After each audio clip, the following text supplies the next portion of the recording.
Hello ಗೆಳೆಯರೇ, ಇವತ್ತಿನ ಕತೆ ಪ್ರಾರಂಭವಾಗುವುದು ಹಚ್ಚ ಹಸಿರಿನ ಗದ್ದೆಗಳು ಮತ್ತು ತೆಂಗಿನ ತೋಟಗಳ ನಡುವೆ ಮತ್ತಿಕಾಪುರ ಎಂಬ ಒಂದು ಸುಂದರವಾದ ಹಳ್ಳಿಯಿಂದ. ಆ ಊರಿನ ಹೆಸರೇ ಹೇಳುವಂತೆ ಅಲ್ಲಿನ ಜನರ ಬದುಕು ಮಣ್ಣಿನೊಂದಿಗೆ ಬೆರೆತಿತ್ತು. ಊರಿನ ತುಂಬೆಲ್ಲ ಕುಂಬಾರಿಕೆ ಚಕ್ರಗಳ ಸದ್ದು ಮತ್ತು ಹಸಿ ಮಣ್ಣಿನ ಸುವಾಸನೆ ಸದಾ ತುಂಬಿರುತ್ತಿತ್ತು. ಆ ಹಳ್ಳಿಯಲ್ಲಿ ಗೌರಿ ಎಂಬ ಹದಿಹರೆಯದ ಹುಡುಗಿ ಇದ್ದಳು. ಅವಳು ತುಂಬ ಚುರುಕು, ಆದರೆ ಅಷ್ಟೇ ಆತುರ ಸ್ವಭಾವದವಳು. ಅವಳಿಗೆ ಜಗತ್ತನ್ನು ಗೆಲ್ಲುವ ಉತ್ಸಾಹವಿತ್ತು, ಆದರೆ ಎಲ್ಲವೂ ತಕ್ಷಣವೇ ಆಗಬೇಕೆಂಬ ಹಠವಿತ್ತು. ಅವಳ ಅಜ್ಜ ಶಂಕರಪ್ಪ ಆ ಭಾಗದ ಪ್ರಸಿದ್ಧ ಕುಂಬಾರರು. ಅವರ ಕೈಗಳು ಮಣ್ಣನ್ನು ಮುಟ್ಟಿದರೆ ಸಾಕು, ಅದು ಅದ್ಭುತವಾದ ಕಲಾಕೃತಿಯಾಗಿ ಅರಳುತ್ತಿತ್ತು. ಗೌರಿಗೆ ತನ್ನ ಅಜ್ಜನ ಹಾಗೆ ದೊಡ್ಡ ದೊಡ್ಡ ಹೂಜಿಗಳನ್ನು, ಸುಂದರವಾದ ಮೂರ್ತಿಗಳನ್ನು ಮಾಡಬೇಕೆಂಬ ಆಸೆ. ಪ್ರತಿದಿನ ಅಜ್ಜನ ಬಳಿ ಬಂದು, ಅಜ್ಜ, ನನಗೂ ಆ ದೊಡ್ಡ ಮಡಿಕೆ ಮಾಡಲು ಕಲಿಸಿಕೊಡಿ, ಇವತ್ತೇ ಕಲಿಯಬೇಕು ಎಂದು ಪೀಡಿಸುತ್ತಿದ್ದಳು. ಅಜ್ಜ ನಗುತ್ತಾ, ತಾಳ್ಮೆ ಇರಲಿ ಮಗಳೇ, ಎಲ್ಲದಕ್ಕೂ ಒಂದು ಸಮಯವಿರುತ್ತೆ ಎನ್ನುತ್ತಿದ್ದರು. ಒಂದು ದಿನ ಮಧ್ಯಾಹ್ನ ಅಜ್ಜ ಊಟಕ್ಕೆ ಮನೆಗೆ ಹೋದಾಗ ಗೌರಿ ಕಾರ್ಯಾಗಾರಕ್ಕೆ ಬಂದಳು. ಇಂದು ನಾನೇ ಒಂದು ದೊಡ್ಡ ಹೂಜಿ ಮಾಡಿ ಅಜ್ಜನಿಗೆ ಅಚ್ಚರಿ ಮೂಡಿಸುತ್ತೇನೆ ಎಂದುಕೊಂಡಳು. ಒಂದು ದೊಡ್ಡ ಮಣ್ಣಿನ ಮುದ್ದೆಯನ್ನು ತೆಗೆದುಕೊಂಡು ಬಂದು ಕುಂಬಾರಿಕೆ ಚಕ್ರದ ಮೇಲೆ ಇಟ್ಟಳು. ಚಕ್ರವನ್ನು ರಭಸವಾಗಿ ತಿರುಗಿಸಲು ಶುರು ಮಾಡಿದಳು. ಆದರೆ ಏನಿದು? ಚಕ್ರ ವೇಗವಾಗಿ ತಿರುಗಿದಂತೆ ಮಣ್ಣಿನ ಮುದ್ದೆ ಅಲುಗಾಡಲು ಶುರು ಮಾಡಿತು. ಗೌರಿ ಅದನ್ನು ಹಿಡಿದಿಡಲು ಪ್ರಯತ್ನಿಸಿದಳು, ಆದರೆ ಮಣ್ಣು ಸಿಡಿದು ಅವಳ ಮುಖಕ್ಕೆ, ಬಟ್ಟೆಗೆಲ್ಲ ಹರಡಿತು. ಅವಳು ಮಾಡಿದ ಪ್ರಯತ್ನವೆಲ್ಲ ವ್ಯರ್ಥವಾಯಿತು. ಚಕ್ರದ ಮೇಲೆ ಒಂದು ವಿಕೃತ ಆಕಾರದ ಮಣ್ಣಿನ ರಾಶಿ ಮಾತ್ರ ಉಳಿಯಿತು. ಗೌರಿಗೆ ಅಳು ಉಕ್ಕಿ ಬಂತು. ತನ್ನ ಸೋಲನ್ನು ಕಂಡು ಅವಳಿಗೆ ತಡೆಯಲಾಗದ ಕೋಪ ಮತ್ತು ಬೇಸರ ಒಟ್ಟಿಗೆ ಬಂತು. ಅಷ್ಟರಲ್ಲಿ ಅಜ್ಜ ಶಂಕರಪ್ಪ ಅಲ್ಲಿಗೆ ಬಂದರು. ಗೌರಿಯ ಅವಸ್ಥೆ ಮತ್ತು ಚಲ್ಲಾಪಿಲ್ಲಿಯಾದ ಮಣ್ಣನ್ನು ನೋಡಿ ಅವರಿಗೆ ವಿಷಯ ಅರ್ಥವಾಯಿತು. ಅವರು ಕೋಪಗೊಳ್ಳಲಿಲ್ಲ, ಬದಲಿಗೆ ಒಂದು ಸಣ್ಣ ನಗುವಿನೊಂದಿಗೆ ಗೌರಿಯ ಹತ್ತಿರ ಬಂದರು. ಏನಾಯಿತು ಮಗಳೇ? ಆತುರಪಟ್ಟರೆ ಹೀಗೆ ಆಗುವುದು ಎಂದರು ಅಜ್ಜ ಸಮಾಧಾನದಿಂದ.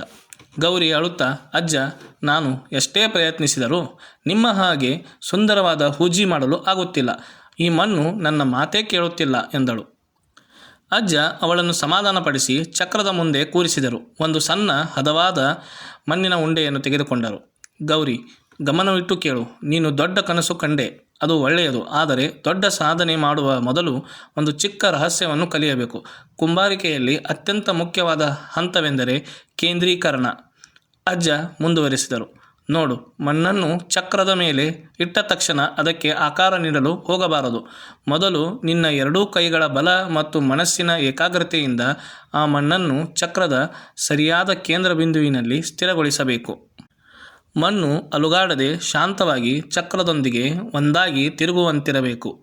ಯಾವಾಗ ಮಣ್ಣು ಕೇಂದ್ರದಲ್ಲಿ ಇರುತ್ತದೆಯೋ ಆಗ ಮಾತ್ರ ಅದಕ್ಕೆ ನೀನು ಬಯಸಿದ ಸುಂದರ ರೂಪ ನೀಡಲು ಸಾಧ್ಯ. ನಮ್ಮ ಜೀವನವೂ ಈ ಮಣ್ಣಿನಂತೆಯೇ ಮಗಳೇ. ನಮ್ಮ ಮನಸ್ಸು ಚಂಚಲವಾಗಿದ್ದರೆ, ಆತುರದಿಂದ ಕೂಡಿದ್ದರೆ ನಾವು ಮಾಡುವ ಕೆಲಸಗಳು ಆ ವಿಕೃತ ಮಣ್ಣಿನಂತೆಯೇ ಆಗುತ್ತವೆ.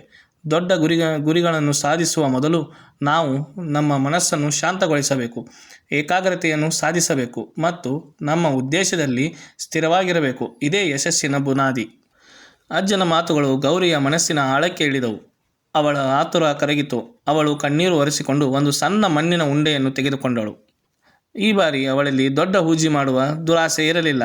ಅಜ್ಜ ಹೇಳಿಕೊಟ್ಟಂತೆ ತನ್ನ ಸಂಪೂರ್ಣ ಗಮನವನ್ನು ಕೇಂದ್ರೀಕರಿಸಿ ಮಣ್ಣನ್ನು ಚಕ್ರದ ನಡುಭಾಗದಲ್ಲಿ ಸ್ಥಿರಗೊಳಿಸಲು ಪ್ರಯತ್ನಿಸಿದಳು. ಅವಳ ಮನಸ್ಸು ಮತ್ತು ಕೈಗಳು ಒಂದಾದವು.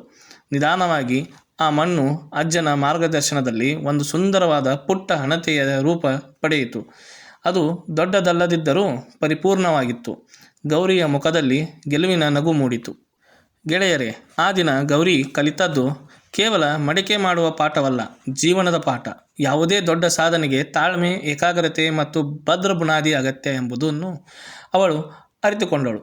ಅಂದಿನಿಂದ ಗೌರಿ ತನ್ನ ಪ್ರತಿ ಹೆಜ್ಜೆಯನ್ನು ತಾಳ್ಮೆಯಿಂದ ಇಡಲು ಆರಂಭಿಸಿದಳು ಮತ್ತು ಅವಳ ಬದುಕು ಆ ಪುಟ್ಟ ಹಣತೆಯಂತೆಯೇ ಪ್ರಕಾಶಮಾನವಾಯಿತು. ಹೀಗೆ ಈ ಕಥೆಯು ಸುಖಾಂತ್ಯವಾಯಿತು. ಗೆಳೆಯರೇ, ನಿಮಗೆ ಈ ಕತೆ ಇಷ್ಟವಾಗಿದ್ದರೆ ಒಂದು ಲೈಕ್, ಶೇರ್ ಮತ್ತು ಸಬ್ಸ್ಕ್ರೈಬ್ ಮಾಡಲು ಮರೆಯದಿರಿ.